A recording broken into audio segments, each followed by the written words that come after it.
backs up against the wall on Saturday. The Boilermakers responded, getting 2 big victories against Northwestern, part of a 3-1 week as Purdue fights its way into the picture for the Big Ten tournament. I'm Kyle Charters with Ben Turner and the head baseball coach Greg Goff on This Week in Purdue Baseball, presented by Burke Boilermaker Golf Complex.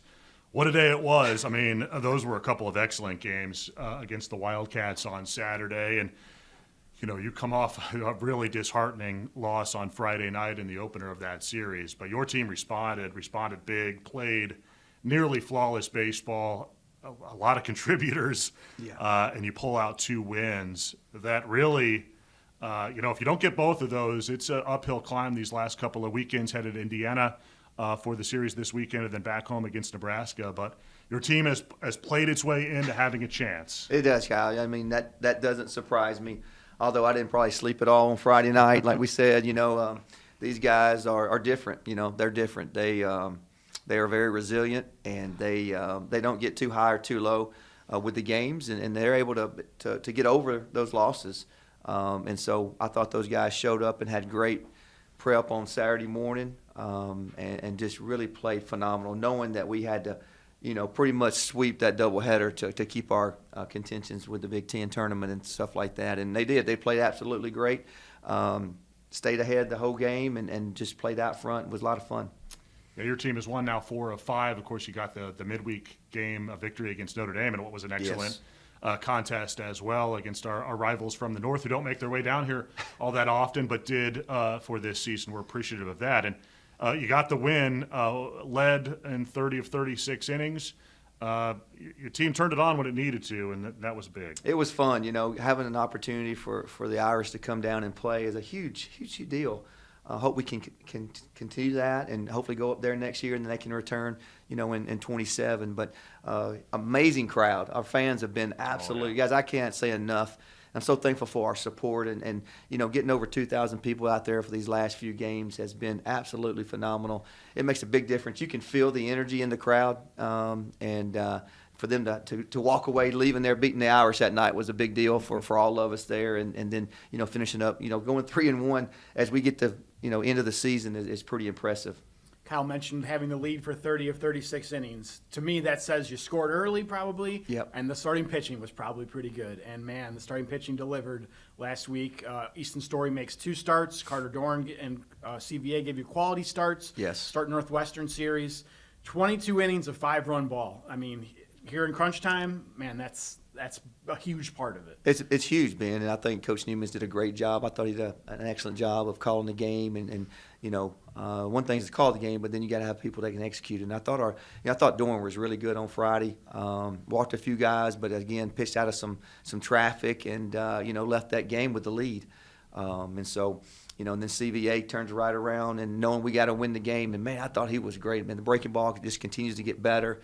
And then the fastball command is still something that just, again, is improving every week. So whenever that guy's throwing those 2 pitches and then mixing that changeup in there, he's tough, and we play good defense behind him. I think we, out of those, 4 or 5 games last week, I mean, I don't think we made many errors, maybe 1 out of the whole week. So that's another thing that I think is really important, too, the pitching and the defensive part.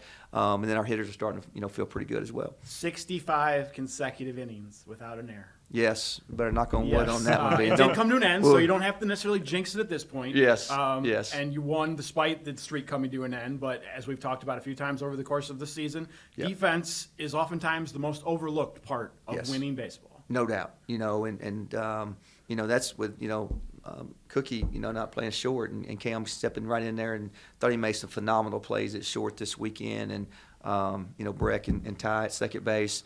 I thought was pretty outstanding. But our defense has been really solid, and you can't go away from talking about Brandon Rogers and what he does to us in the outfield. I mean, he makes one of the greatest catches I've ever seen in my 30-something years of coaching, and probably keeps that game from us getting tied or losing there in the 9th inning. And so I just can't say enough about how athletic those guys are and how fearless they play when it comes down to it. Yeah, when we had him on This Week in Purdue Baseball earlier this year, he sort of credited maybe a little bit of his high school background, playing some free safety, for just going out there and ranging and being willing to take the impact, because he did on that play. it was a really good one. Yes. Before games, Ben sends me the lineup card, texted up there to the radio booth. I was scanning through that for game 2 on Saturday and saw L. Cook. I did not know that Lucas Cook was a potential returnee this season, but he's battled through the injury and had a little cleanup and got back out there on Saturday. And what do you know? He picks up exactly where he leaves off. A couple of opposite field hits. He gets intentionally walked in, showing the respect that the opponent has for what he's done this season. But, man, I've seen a lot of baseball players come through Purdue in my 21 years now doing this. This has been one of the better stories, just how he has converted himself over his 3 years here to just a different kind of player. And now another chapter with coming back from this injury during the season. No doubt. And I think you can't bring him up without bringing up Casey Core, our trainer, and the amount of time and energy he has put with Lucas, and not just Lucas, but all of our players. When Lucas went through the surgery, I thought there was no way he would be able to return. And Casey said, "Hey, I got this. I'm going to get this guy back." And lo and behold, I thought he was probably, a week or so back earlier than what we even expected. So I wanted to be careful with him. I wanted to make sure he was ready to go. And I asked him on Saturday. I said, "Hey, you think you can do this?" And he goes, "Coach, I feel fine." So. Having him in the lineup just stretches the lineup out. And, he's been kind of our guy, and so you could tell a difference when our players saw him in the lineup, how excited they were to see him in there. So Brandon Rogers makes the play in game 2 in center field. In game 1, he slides into home and scores an insurance run, what I have dubbed the Euro slide, into home, where he made a move to the outside and then cut back in. But talk about a guy who's ready to go. I mean, he doesn't start either game yet. Arguably, he saves both games with his play at the plate that allowed you to do some things differently, I think, in the 9th inning on the mound, and then his play, in the 9th inning on Saturday in game 2, as you mentioned earlier, probably helps keep that game a victory. If, at the very least, maybe keeps it from having to go extra innings. But guys staying ready. He stayed ready and made a big impact. No doubt, and I was really proud of our team. Eli Anderson, the guy that hasn't started a lot and has gone in there, he got an opportunity over at Illinois and has made the most of it. And even Keenan Spence, started most of the year and kind of struggled a little bit, and brought him in there this weekend with a huge pinch hit home run to the opposite field. So, I think that's the biggest thing for me. I just respect those guys being ready. We have had one issue, Kyle. I mean, not one issue from a player perspective as far as playing time. Hey, nobody wants to sit on the bench, but you know what? They've never brought that into our team, and our team has just continued to rise. Brett Noak's another guy that's been in and out of there, and I just think those guys, I just respect how they have handled that. And then when they have been called on, they have come through for us, and I think that's the epitome of what a team is. Yeah, that's a great piece of Saturday's doubleheader sweep, is that Keenan Spence gets one at bat last week, and that ball goes over the fence in that at bat. Pretty amazing. And again, insurance runs were huge Saturday to seal those wins on a must-win day, really. Right. We talked a little bit about Breck just now, playing second base. Aaron Manias will be the guest here in a moment on This Week in Purdue Baseball.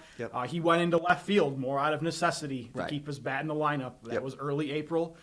It's one thing to learn a new position when you get to a new school. It's another thing to do it mid-season. And there he did. He's at least catching the ball out there for you, doing what you need to do, and then you move around pieces when you need to as the game dictates it. No doubt. But we think back to that first week of March when he was the hottest hitter in the Big Ten and really cemented his spot in the lineup. And then it was about adjustments after that. Sure. And he and CJ Richmond, I thought, made some good adjustments this past week. And those two really anchored the middle of the lineup as your left-handed bats. They did, man. Seeing those guys use the middle of the backside of the field this weekend was huge for us. CJ getting that big double down the line there, getting those RBIs was amazing. And, those guys are good hitters, and I think, in today's world with all the technology, pitching coaches see what they can do and what they can't do, and I've been really pleased with how they've been able to make adjustments, they did a really good job in kind of holding down the middle of the order there behind Sutter. So again, this team has been through so much, and guys have played places they never thought they would play this year because of some injuries and things of that nature. So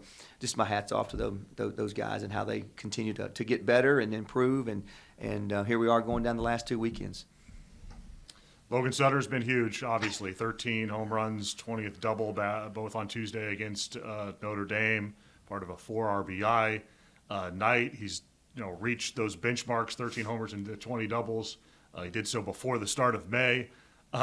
Just incredible. I mean, he's been so consistent. He really has, and it's been from a variety of ways, from doubles to home runs, but having a tremendous year and just what a guy, man. He just never gets too high, too low. He's just got the right mentality for a hitter, to be honest with you.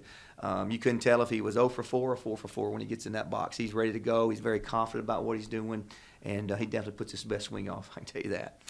So it's Ben and I's duty, I think, to go through all the scenarios that get you in to the Big Ten tournament. Your duty is to help your team win games. That's the goal this week, right? I mean, after the midweek game against Ball State, a quality opponent again. Yes. Going down to Indiana, that has not been an easy place, especially in the new stadium down there in Bloomington. But the past is the past, right? I mean. Right.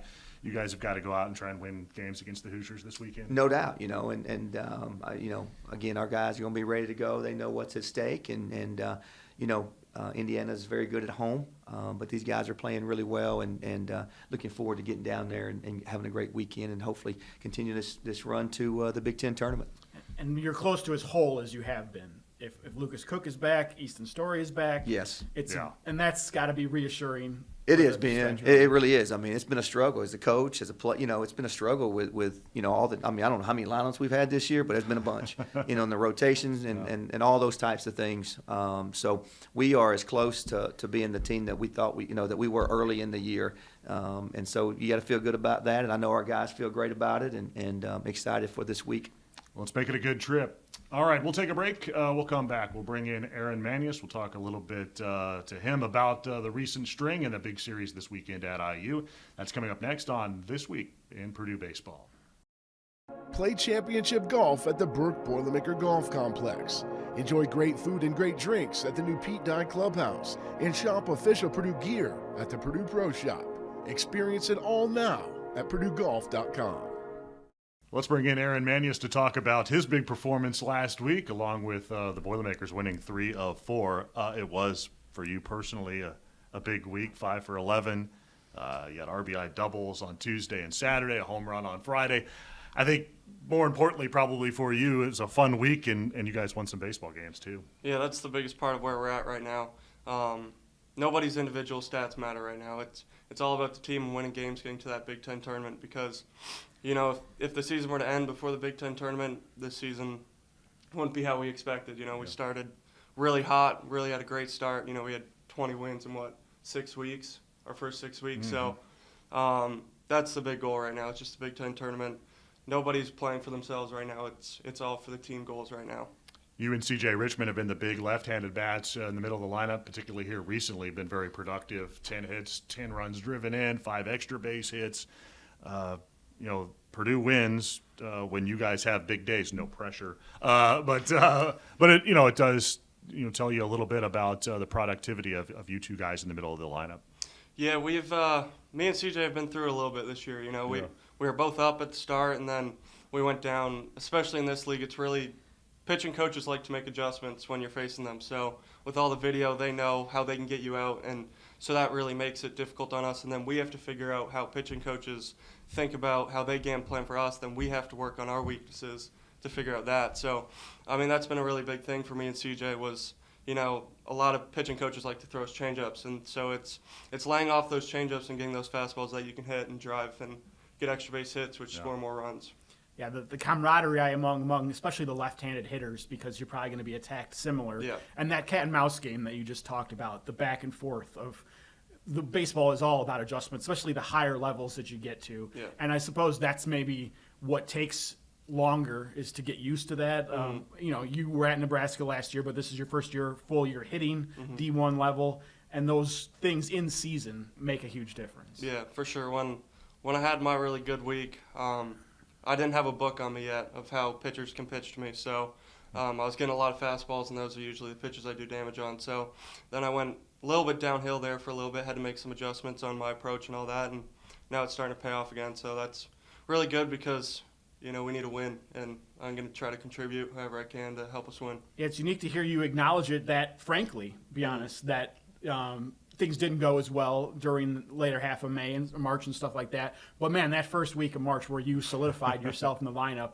to be the hottest hitter in the Big Ten like that and to be Big Ten Player of the Week, I mean, that had to be pretty uplifting for you coming in here and earning that spot in the lineup. Yeah, that was a fun week and a half. I mean, it was good. We got the series win against Minnesota.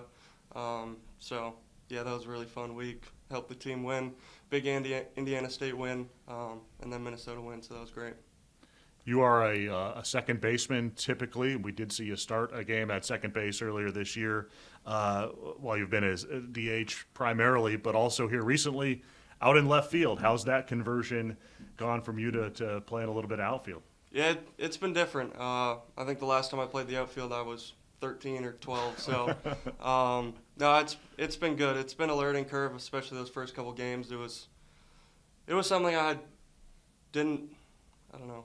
It was foreign to me. I don't know. The way I definitely gained a lot more respect for outfielders since I moved out there. It's been difficult, but I definitely feel myself getting more comfortable out there for sure. But yeah, it's been a fun learning curve. I mean, I want to be in the lineup. I want to help the team win. So if I got to be in the outfield for that, then so be it. I love it. Yeah, I think you can tell that you're feeling a little bit more comfortable these days than you were those first couple of games. What do you do to try to prepare yourself for that? I would imagine that there's a lot of nerves involved in trying to make that conversion. I would imagine that you're trying to prepare yourself in practice and maybe after practice as much as you possibly can. But obviously you want to go out there and play well and do well. So how do you sort of make that happen? Yeah, so at first it was a lot of when we have our off days, I'd be going out to the field with Coach Serrato, and he'd just be shooting me fly balls off the machines and just trying to get reads and trying not to – at first I would try to move too quick and then I'd get a bad read, and so it's more just seeing the ball first, then making your movements. Mm-hmm. So, yeah, it's been a lot of after practice, before practice, off days, just getting out there and getting more reads off the bat. Yeah, the in-season nature of learning that position again, you know, from the first time from your early teen years. I mean, we really salute you for doing that in-season. I can't imagine what that would be like, but I think you summed it up perfectly. I just want to be in the lineup. So if that means left field, I'm there. Yeah. Exactly. Put me in, Coach. Yes, sir. You mentioned injuries. C.J. Richmond coming back from the hamate injury that cost him all of March. You know, some other guys have stepped back again. Lucas Cook, Easton Story, Austin Klug, you know, didn't really emerge until – you know, after about a month or so after the off-season injury. You went through it last year at Nebraska. You know, it cost you a whole season. I think it was a shoulder injury, if I remember correctly. Yeah, I got 9 anchors in my labrum. There you go. I mean, that's something right there. Yeah. That's not a minor thing at all.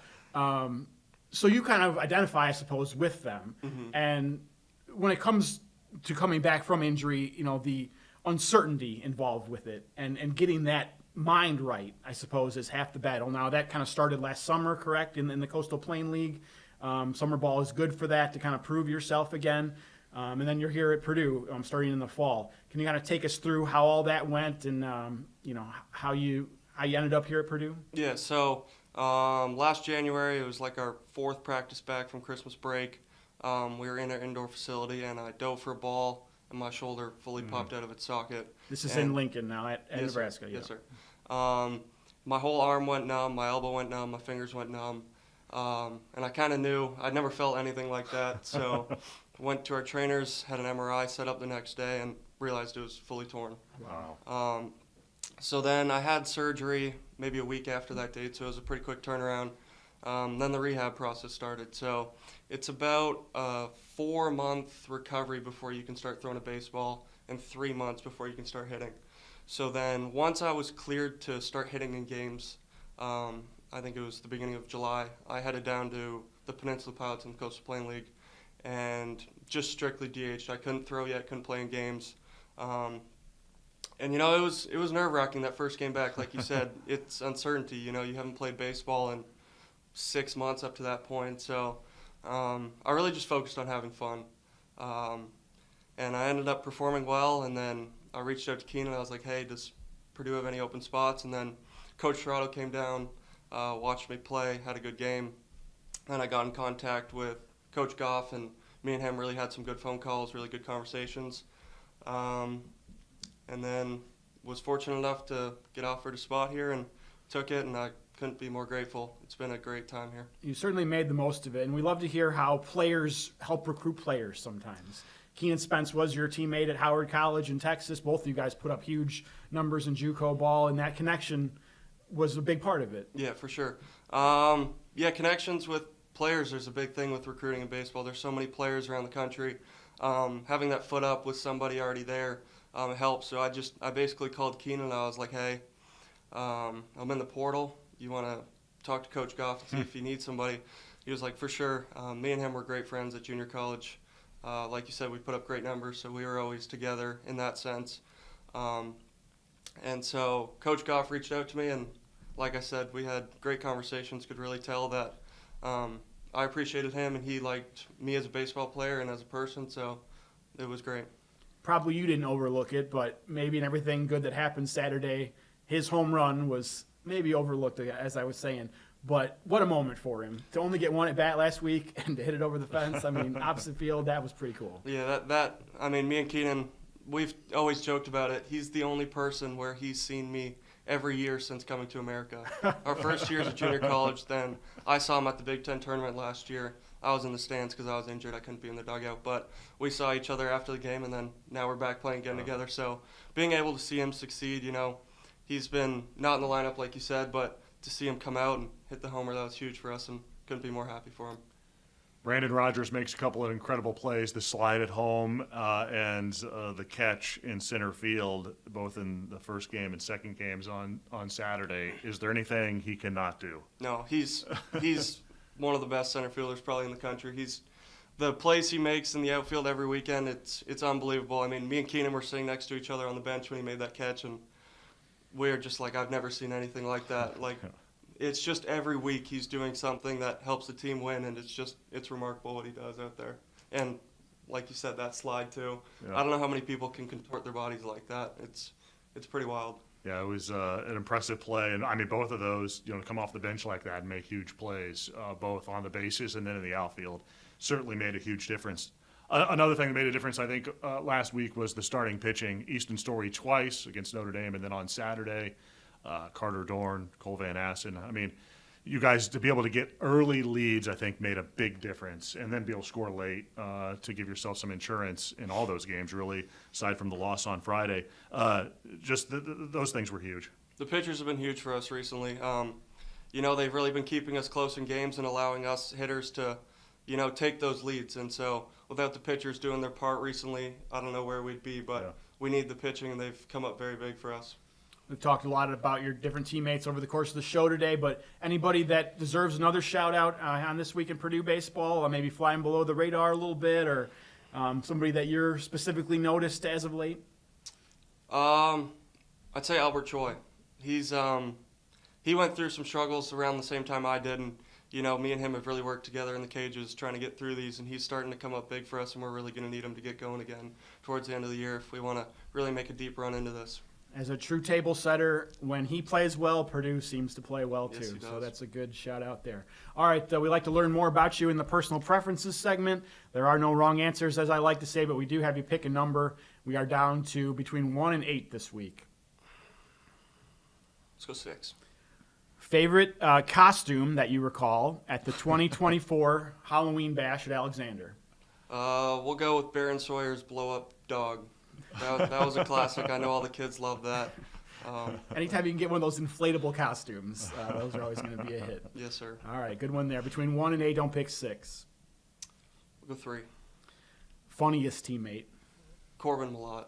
Asked and answered quickly there. What does he specialize in when it comes to his humor? In hockey, we call them glue guys. Okay. And so just whenever, if the team isn't really meshing at that point, he'll be the guy to bring everyone back together with his humor. I'm not sure what it is about his humor, but he's always got the guys laughing. And has played in more games off the bench than any other Boilermaker this season, so he is always ready to go. Are you a Maple Leafs fan? Yes, sir. Okay. Big win last night. Oh, yeah, and they look poised to maybe finally break through here. Hopefully. We shall see. All right, I figured you might be a Leafs guy. All right, between 1 and 8, don't pick 3, don't pick 6. 2. Favorite pro or college field that you've played at, besides Alexander, of course? The Amarillo Sod Poodle Stadium. Okay. We played there my sophomore year of junior college. That was a cool environment. All right, who did Howard play there? Amarillo College. Okay. And that is AA, if I remember correctly. And that is West Texas. Yes, sir. And they have one of the most unique nicknames in all of minor league baseball. What was cool about that stadium? I think that was my biggest stadium I played in to date at that point in my career. And I remember when I was at bat, I always had a spot I'd look up at, and I had a good weekend there that weekend, so it just stuck with me. Yeah, great. What hat are you wearing right now? What is that? This is the Down East Wood Ducks. My buddy, he plays for the Frisco Rough Riders in the Rangers system, and so whenever he gets promoted, he sends me their new hat. So Nice. I've got a collection of the Rangers hats. That's a good now. one. Yeah, awesome. All right, so Indiana this weekend after the midweek game, obviously you guys got to try to keep it rolling, win more series here against Indiana, and then what will be one that I'm sure you're looking forward to against Nebraska coming back to Alexander. What do you guys have to do to keep it going? It all starts on the mound. If our pitchers keep pitching, I think we're going to have a great chance of winning the games. Our hitters, we're a very resilient group. I mean, we've been up and down all year, but we've stayed steady. So if it starts on the mound and our pitchers do great, then we got a great chance of winning and making this Big Ten tournament. No doubt. Sounds good. Let's go down there and keep it rolling. All right, that'll do it for the podcast for this week. Thanks to Aaron Manias and the coach Greg Goff, along with Ben Turner and producer Corey Palm. I'm Kyle Charters for This Week in Purdue Baseball, presented by Burke Boilermaker Golf Complex.